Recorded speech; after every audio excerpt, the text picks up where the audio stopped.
மேட்டுப்பாளையம் அருகே omni van மீது மோதி இருசக்கர வாகனத்தில் வந்த இளைஞர் தூக்கி வீசப்பட்ட சிசிடிவி காட்சி.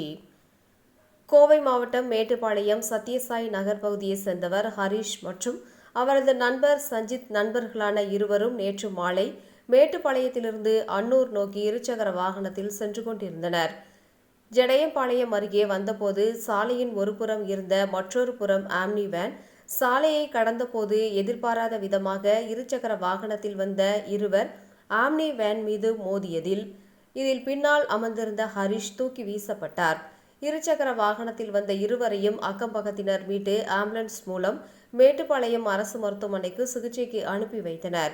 மேலும் இந்த விபத்து சம்பந்தமாக சிறுமுகை காவல்துறையினர் வழக்கு பதிவு செய்து விசாரணை மேற்கொண்டு வருகின்றனர். அந்த பகுதியில் பொருத்தப்பட்டிருந்த சிசிடிவி கேமராவில் பதிவான விபத்தின் சிசிடிவி காட்சிகள் தற்போது சமூக வலைதளங்களில் வைரலாக பரவி வருகிறது.